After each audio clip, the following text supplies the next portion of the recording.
Jason said, my name is Anne Stanback, and for the last 8 years, I have been directing the work of Love Makes a Family. Our organization formed a decade ago to pass legislation to allow same-sex couples to legally adopt.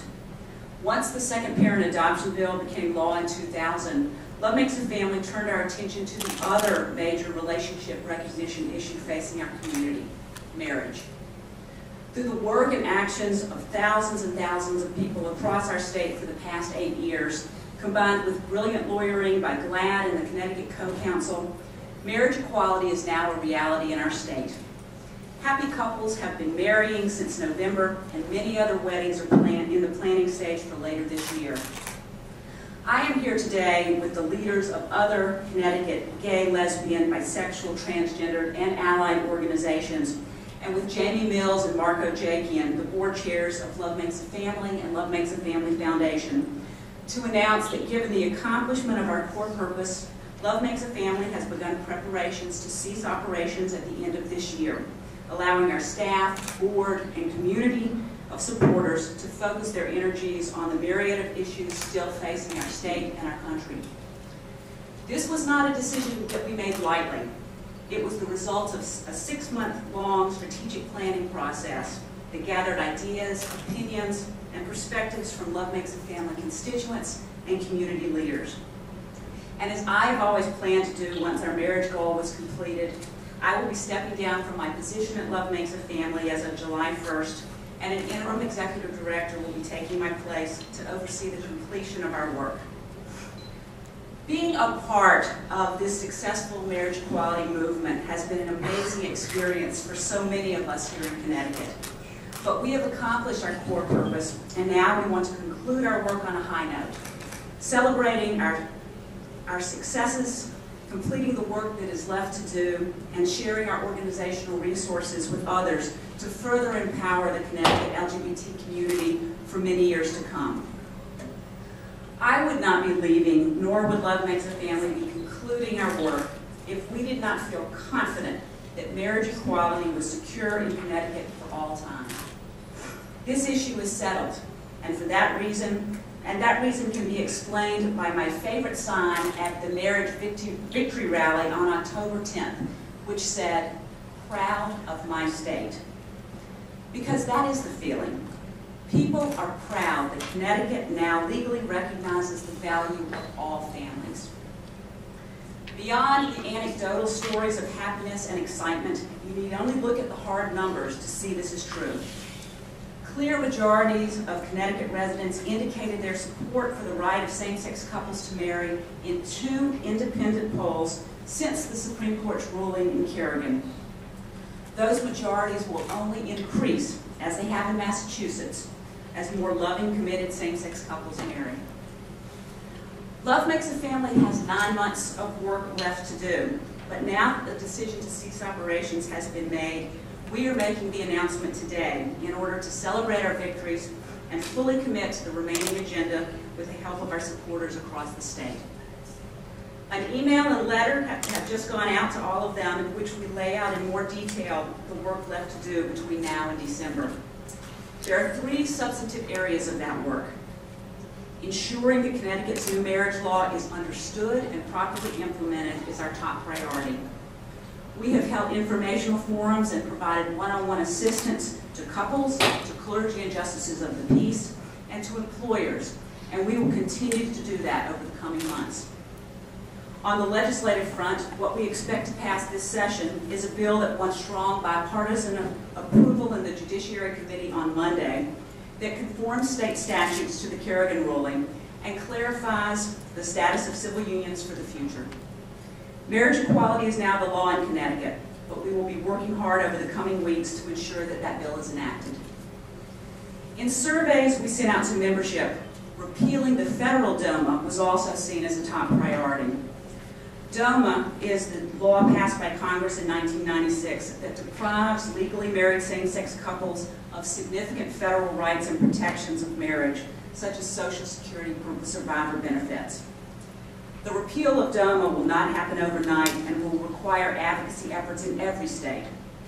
But as one of only 2 states that currently allow same-sex couples to marry, Connecticut has a unique role to play in collecting and sharing real stories of discrimination and added hardships faced by married couples because of DOMA. For that reason, we will use the next 9 months to focus our organizing and lobbying efforts on the 7 members of the Connecticut congressional delegation who each now have constituents who are being tangibly harmed by DOMA. GLAAD's recent legal challenge to DOMA will move forward in the courts, but advocacy work in Congress must begin as well. Love Makes a Family's primary mission has been to win marriage equality for same-sex couples, but in 2005, we joined the State Anti-Discrimination Coalition to help pass legislation to prohibit discrimination against transgender people. A strong coalition of organizations, many of them standing here today, is working hard to make 2009 the year that that bill passes, and Love Makes a Family will remain an active part of that effort this session. Before anyone worries that the LGBT community is losing its political presence in the state, let me say very clearly that while our educational and lobbying arms will cease operations in December, we will maintain and strengthen the Love Makes a Family Political Action Committee. Love Makes a Family's PAC exists to elect individuals who support full equality for gay, lesbian, bisexual, and transgender people. New threats to LGBT equality may surface in the future, and it is critical that elected officials remain supportive and accountable. In closing, let me reiterate that Love Makes a Family is proud of our legacy, of the legacy it leaves, both in our work with GLAAD and other organizations to bring marriage equality to our state, and in the changed face of activism in Connecticut. The successful grassroots organizing model implemented by us has created skilled and thoughtful new advocates who know their elected officials, who know how to organize, and who will continue to work for a better quality of life for LGBT people in a variety of life-changing areas, in collaboration with many other excellent LGBT and allied organizations in our state. At this point, I would like to turn the podium over to Love Makes a Family Board Chair, Mark Ajakian, who will introduce these organizations and open the floor up to questions. Thank you, Anne. There are scores of local LGBT organizations doing important work throughout our state. And the organizations that are standing here today are statewide organizations or allied organizations who have put significant resources towards our community, several of them serving as early founding members of Love Makes a Family. Those with us today are the ACLU of Connecticut, Claro, Connecticut by Nation, the Connecticut AIDS Resource Coalition, the Connecticut Clergy for Marriage Equality, the Connecticut Conference of the United Church of Christ, Connecticut Trans Advocacy Coalition, the Connecticut Women's Education and Legal Fund, Gay and Lesbian Advocates and Defenders, the Gay, Lesbian, Straight Education Network, the Hartford Gay and Lesbian Health Collective, the Permanent Commission on the Status of Women, Planned Parenthood of Connecticut, Pride at Work, as well as the Connecticut AFL-CIO, and True Colors. As you can see, that's quite a list of folks that we've been privileged to work with and will continue to work with on a myriad of issues. I'm sorry, and PFLAG. Yeah, it wasn't on my list. My bad. I'm just going to make just a few remarks as the board president, and then we'll open it up to questions. But I am so honored to be here today, and so honored to have worked with this organization and to help lead it over the past couple of years, truly through this historic event of same-sex marriage. I also want to take a moment to thank the staff for all the hard work that they've done, the board members that are currently serving and have served, for their tremendous leadership for Love Makes a Family.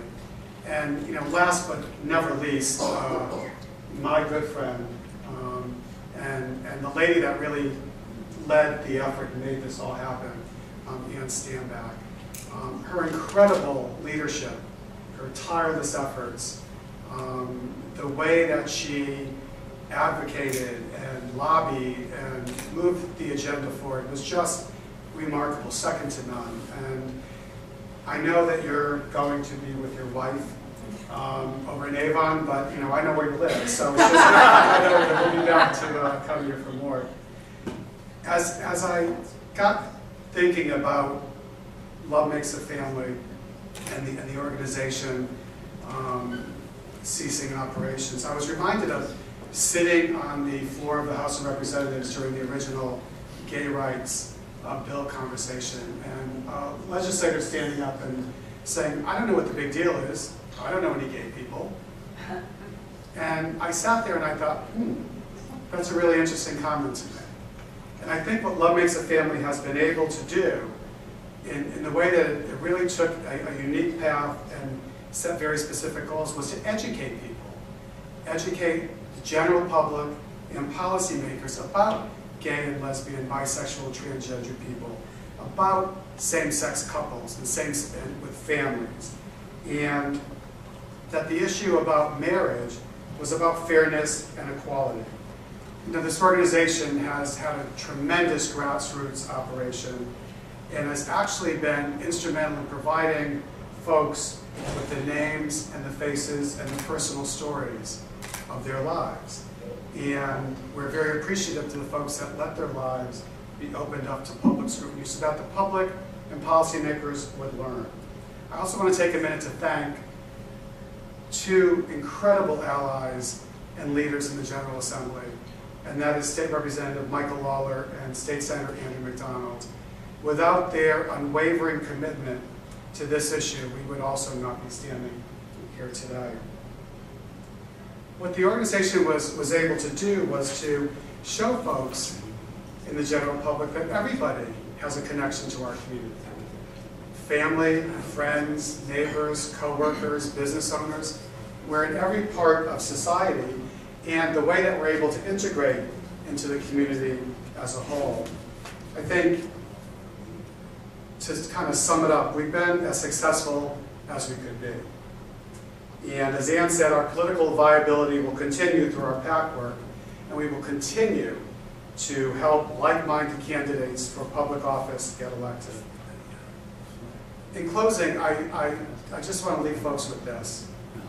You know, make no mistake about this. Folks that make up this organization, its founders, its leaders, members, supporters, and countless number of same-sex couples who joined with us to make history. We are here to stay.